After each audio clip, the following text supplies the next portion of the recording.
You ever have one of those moments when life feels a little too perfect, and you can't shake the feeling that something's about to go horribly wrong? That was me last Friday night. My wife, Ashley, and I were gearing up for what was supposed to be an ordinary weekend.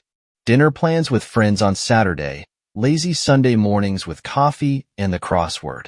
But when I woke up alone that Saturday morning, I didn't know that everything I thought I knew about my life was about to come crashing down. Ashley wasn't there. Not in the bed, not downstairs sipping her usual black coffee, not in the bathroom blow-drying her hair like she always did. At first, I didn't panic. I thought maybe she went out for an early run. She'd been trying to get back into fitness lately, but her running shoes were still by the door, untouched. Her car, however, wasn't in the driveway. I tried calling her. Straight to voicemail. Texted her. No reply. The day stretched on, and my calls started feeling less like a concerned husband and more like a desperate detective. By the afternoon, I was pacing the living room, racking my brain. Where could she be? Ashley wasn't the type to ghost me. We'd been married for 6 years, and while we had our ups and downs, I thought we had a good thing going. Trust, respect, or so I thought. When I called our mutual friends, none of them had heard from her either. One of them, Lisa, said something odd that stuck with me. She seemed distracted last time we talked. Are you sure everything's okay between you two? That one sentence planted a seed of doubt in my mind that started to grow roots. By Sunday evening, I was a wreck. The house felt suffocatingly empty. I'd left messages with everyone we knew, even Ashley's parents, who said they hadn't spoken to her in weeks. Panic morphed into frustration. If something had happened to her, I'd be the first to know, right? But if she was fine, then where the hell was she? When I woke up Monday morning, groggy from a sleepless night, I knew I couldn't sit around any longer. I filed a missing persons report with the local police. They told me to hang tight, said that adults sometimes disappear on their own and usually resurface after a day or two. But this didn't feel like that. Something was wrong. I could feel it. But nothing could have prepared me for what I found when she finally came back. Monday night, around 10 p.m., I was sitting on the couch, the TV on but muted, staring at my phone like it might hold all the answers I needed. I was a wreck. I'd sent Ashley another dozen texts that day, each one more desperate than the last. Still no response. And then, just as I was about to head upstairs to attempt sleep, the headlights of her car lit up the driveway. I shot up from the couch, a mix of relief, anger, and confusion twisting in my chest. I yanked the door open before she even had a chance to get out of the car. She stepped out, calm as you please, holding a small duffel bag. Not a single word of explanation. Not a hint of urgency. Ashley, I said, my voice sharper than I intended. Where have you been? I've been calling you non-stop.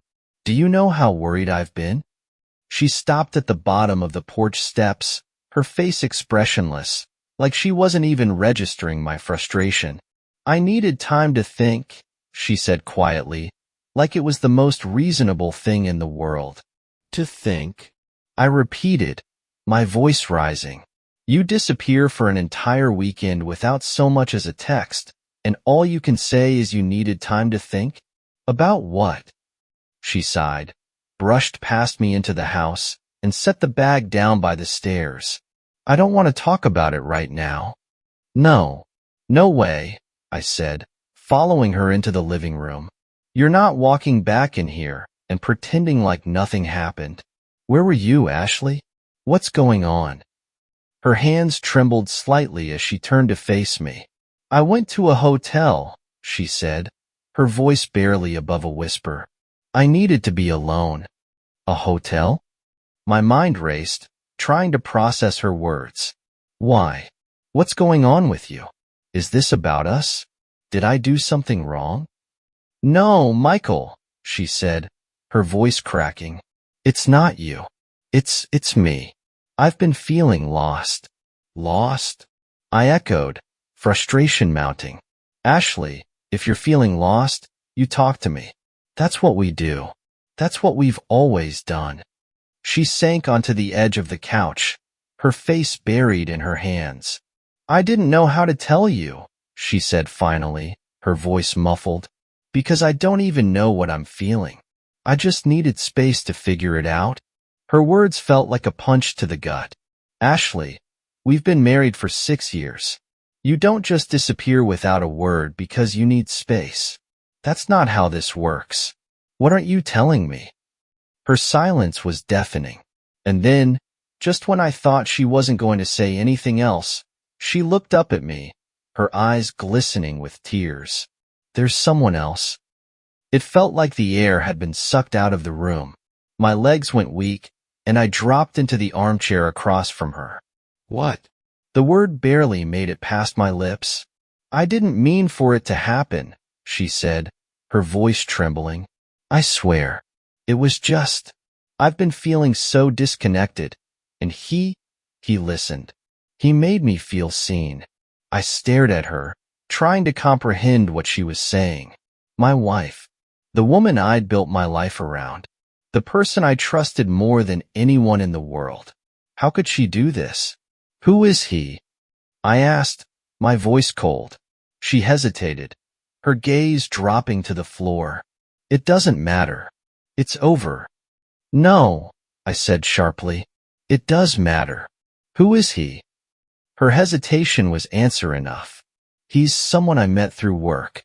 His name's Derek. Derek. I didn't know a Derek. I didn't care to. But his name instantly became a thorn in my mind, a symbol of everything I'd lost in a single moment. It was just one weekend, she added quickly, as if that made it better. I stayed with him, but it didn't mean anything. I ended it before I came back. That's why I needed time, to make sure it was over. My fists clenched. My jaw tightened. You ended it? I repeated, my voice icy. Ashley, you don't get to end it like it's some minor mistake. You broke us. You broke me. I'm sorry, she whispered, tears streaming down her face. I didn't know what else to do. For a moment, all I could do was sit there, staring at the woman I thought I knew. My mind raced, torn between anger, heartbreak, and disbelief. This wasn't the end of it. Not even close. The silence between us hung thick in the room, pressing down on me like a suffocating weight. Ashley sat on the couch, her face buried in her hands, sobbing softly. But her tears did nothing to ease the storm raging inside me. Every fiber of my being was screaming for answers, for clarity, for something, anything, that could make sense of this nightmare. Where did you meet him? I asked finally, my voice low and trembling. I needed to piece it together, to understand how the cracks had formed beneath my feet without me even noticing.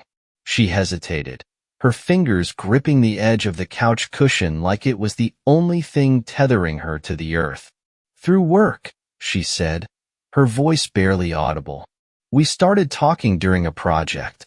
It wasn't supposed to be anything more than that. Talking, I said, the word dripping with bitterness. Ashley, you didn't just talk. You left me, your husband, for an entire weekend to go be with him. That's not talking. I trailed off, unable to finish the sentence without my anger bubbling over.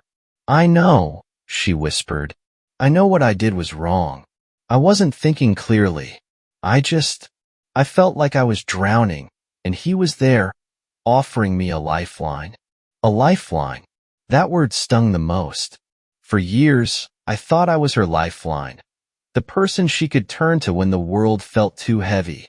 But apparently, I've been replaced by a man named Derek, someone I didn't even know existed until tonight.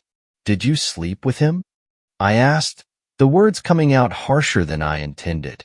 Her silence was deafening. She wouldn't look at me, wouldn't meet my eyes. Answer me, I said, my voice rising. Did you sleep with him? Yes, she said finally, her voice cracking under the weight of the admission. But it wasn't. Don't, I cut her off, standing up so abruptly that the coffee table rattled. Don't you dare try to explain it away. Don't you dare say it wasn't serious or that it didn't mean anything. Because it means everything, Ashley. It means you lied. It means you betrayed me. She flinched, her tears flowing freely now. I ended it, Michael. I swear. I knew it was a mistake the second it happened. That's why I came back. To fix things. To fix things. I repeated, incredulous. You think you can just waltz back in here, confess to cheating, and we'll just fix things? That's not how this works. You broke us, Ashley. You broke me. I stormed out of the room, unable to look at her any longer. My heart was pounding, my mind racing with a million questions I didn't want the answers to. I needed air, space, anything to escape the suffocating weight of what she just told me. I ended up in the backyard, staring at the faint glow of the neighbor's porch light. The quiet of the night did nothing to calm me. All I could think about was her and him, Derek. His name alone sent a wave of rage coursing through me. How long had this been going on? How many nights had she stayed late at work, claiming she was finishing a project? How many times had I kissed her goodnight, clueless about the secrets she was hiding? I didn't go back inside that night. I couldn't. I ended up crashing on the couch in the den, though crashing is a strong word for the few restless hours I spent staring at the ceiling. Every time I closed my eyes, I saw her with him, laughing, touching, betraying me. When morning came, I knew I couldn't just sit in the house and stew in my misery. I needed advice, a plan, something to ground me before I spiraled further. So I did the only thing I could think of. I called my brother, Greg. Greg and I had always been close, even though we lived on opposite sides of town and didn't talk as much as we used to. He was the guy I'd turn to in a crisis, and if this wasn't a crisis, I didn't know what was. Mike, what's going on? He answered groggily, his voice thick with sleep. I need to talk, I said, my voice shaking. It's Ashley. What happened? His tone shifted immediately, alert and concerned. I told him everything, every gut-wrenching detail. The hotel, Derek, her confession, the betrayal. By the time I finished, my voice was raw and my hands were shaking. Jesus, Mike, he said after a long pause. I don't even know what to say. That's brutal. Yeah, I said, my laugh bitter and hollow. Tell me about it. What are you going to do? I don't know, I admitted, my voice cracking. Part of me wants to throw her out and never look back. But then there's this other part. The part that still loves her, even after all this. I don't know how to turn that off. Greg sighed heavily. Look, man, you don't have to decide anything right now. Take some time to process it. But whatever you do, don't let her off the hook too easily. She needs to understand what she's done. We talked for a while longer, Greg offering what advice he could, though neither of us had a blueprint for navigating this kind of betrayal. By the time we hung up, I felt a little steadier, though no less heartbroken. When I got back to the house, Ashley was waiting for me in the kitchen, her face pale and drawn. She'd clearly spent the night crying, but my sympathy was running on empty. Michael, she started, but I held up a hand to stop her. Not now, I said, my voice firm. I need time and space. I can't even look at you right now. She nodded, tears pooling in her eyes. I'll stay at my sister's, she said softly. Give you the space you need. I didn't respond. I just watched as she gathered a few things, her movements slow and deliberate. When she finally walked out the door, I felt a strange mix of relief and emptiness. For the first time in years, I was alone, and I had no idea what to do next. The house was eerily quiet after Ashley left. I thought the silence might feel like a relief, but instead, it felt like the walls were closing in. Every room seemed to hold a memory of her, of us, and now, It all felt like a lie. I couldn't sit still. I cleaned the kitchen, paced the living room, even pulled some weeds in the backyard just to have something to do. But no matter how much I busied myself, I couldn't escape the questions circling my mind. By the afternoon, I found myself scrolling through her social media, looking for, I don't know, clues? Signs? Something I'd missed. Every photo, every caption, every smiling face now seemed tainted. Did she take that selfie after texting Derek? Was that work trip really about work? I felt like a detective piecing together evidence after the crime had already been committed. And then, I saw it. A photo from 2 weeks ago. It wasn't on her page, but on a coworker's account, someone I didn't know well but had met at one of her company's holiday parties. The picture was taken at a rooftop bar downtown. There she was, Ashley, with a group of her colleagues, holding a cocktail, her arm casually resting on the back of a chair. Derek's chair. He was in the photo too, his smile easy, his hand on her shoulder. The caption read, "Team bonding after a big win. Love this crew." The date on the photo stung. 2 weeks ago, just days before everything unraveled. The comments were full of friendly banter, but one stood out, a joke about how close Ashley and Derek seemed. My blood ran cold. It wasn't just a one-time mistake. This had been brewing for weeks, maybe months. I closed my laptop, my stomach churning. I needed more answers. I needed to understand how this had started, how far it had gone, and why she'd thrown away everything we'd built together for someone like him. Against my better judgment, I called her. She picked up after a few rings, her voice hesitant. "Michael, I need to know everything," I said, skipping any pleasantries. "I saw the photo, Ashley, at the rooftop bar. How long has this been going on?" There was a long pause.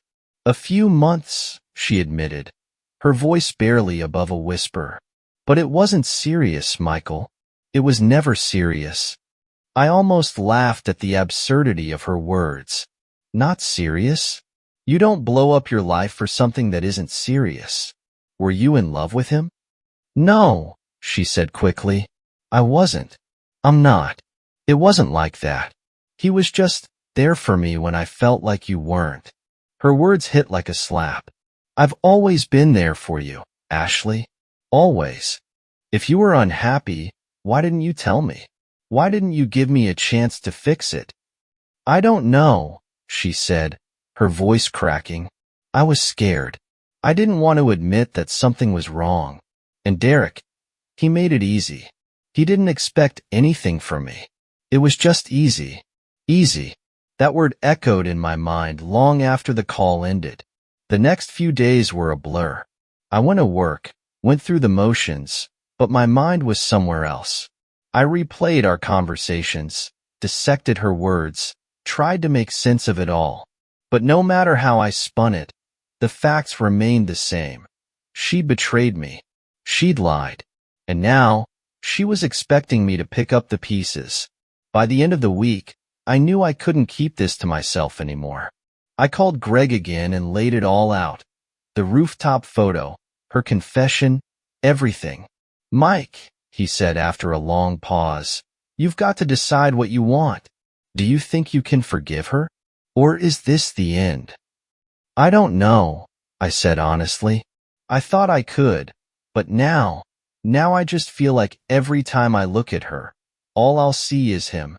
"Then maybe it's time to walk away," Greg said, his voice gentle. "You deserve better than this, man." It wasn't the first time I'd thought about it, but hearing the words out loud made it feel real. Could I really walk away from a 6-year marriage? From the life we'd built together? The thought terrified me, but so did the idea of staying and never trusting her again. That night, I sat down with a notebook and wrote 2 lists, one for staying, one for leaving. The stay list was short: love, history, the life we'd planned. The leave list, though, kept growing. Broken trust, lies, her selfishness, the pain of knowing she'd chosen someone else, even for a moment. When I was done, the answer was clear. It was time to end it. The next morning, I made the call. Not to Ashley, but to a divorce attorney. It wasn't a decision I made lightly. I'd spent the past week trapped in my own head, swinging between anger and heartbreak, between wanting to fix things and wanting to leave it all behind. But as I sat there with that list in front of me, I realized that staying wouldn't just hurt me, it would destroy me. The attorney was a middle-aged man with a calm demeanor, the kind of person you could trust in a storm. He listened patiently as I explained the situation, my voice trembling as I recounted the past week. When I finished, he nodded, his expression serious but kind. "Michael," he said, "you're not the first person to sit in that chair and feel like the rug's been pulled out from under you. This is going to be hard, but you're taking the first step to protecting yourself. We'll get through this together." Hearing those words felt like the first breath of fresh air I'd taken in days. For the first time, I felt like I was taking back some control. After the meeting, I went home and started packing. I didn't want to stay in the house we'd shared, surrounded by memories that now felt like daggers. I wasn't sure where I'd go yet. Maybe a hotel, maybe Greg's place, but I knew I couldn't stay there. Not with the ghost of what we used to be haunting every room. That evening, Ashley called. Her voice was shaky, nervous. "Michael, can we talk? I know I've hurt you, but I need to see you. Please." I paused, gripping the edge of the counter. Part of me wanted to hang up, to shut her out completely. But another part, the part that still remembered the woman I married, told me to listen. "Come over," I said finally. "But this isn't going to be a pleasant conversation." She arrived half an hour later, her face pale and drawn. She looked smaller somehow, like the weight of her guilt was crushing her. She stepped inside, her eyes darting to the half-packed boxes in the corner. "What are you doing?" she asked, her voice trembling. "I'm leaving," I said simply. "I've spoken to a lawyer, Ashley. I can't do this anymore." Her face crumpled, tears spilling down her cheeks. "Michael, please," she whispered. "Don't do this. I know I messed up, but I can fix it. We can fix it." "No, Ashley," I said, my voice firmer than I expected. "You don't get to fix this. You don't get to break me and then decide when it's time to heal. You chose Derek. You chose to lie to me, to betray me, and now I'm choosing to walk away." She dropped onto the couch, her hands covering her face as she sobbed. "I was lost," she said between gasps. "I didn't know what I was doing. I never stopped loving you, Michael. I swear." "Maybe you didn't," I said quietly, "but you stopped respecting me. And without respect, love doesn't mean much." For the next hour, we talked, or rather, I talked. I told her how her betrayal had shattered me, how I'd spent the past week questioning every moment of our marriage. She tried to defend herself, to explain, but I shut her down every time. I wasn't there to argue or to understand. I was there to say goodbye. When she finally left, her face streaked with tears, I felt a strange sense of relief. It wasn't joy or triumph. It was simply the weight of knowing I'd made my decision. I was choosing myself for the first time in a long time. The next few weeks were a whirlwind of paperwork and tough conversations. I moved into a small apartment on the other side of town, far enough away to start fresh, but close enough to stay connected to my life. Friends and family rallied around me, their support a constant reminder that I wasn't alone in this. Ashley tried to reach out a few more times, but I didn't answer. I couldn't. I needed to heal, and that meant cutting her out completely. By the time the divorce was finalized, I felt like a different person. The pain was still there, a dull ache in the background of my days, but it no longer defined me. I started running again, something I hadn't done in years. I reconnected with old friends, tried new hobbies, even went on a few dates, not because I was ready to move on, but because I wanted to remember what it felt like to enjoy someone's company. One night, months later, I was walking along the waterfront when my phone buzzed. It was a message from Greg. Proud of you, bro. You've come a long way. Let's grab a beer soon. I smiled, the first genuine smile in a long time. For the first time since that awful weekend, I felt like I was going to be okay. Ashley was my past. My future? That was mine to create. And for the first time in years, I felt ready to take the first step forward.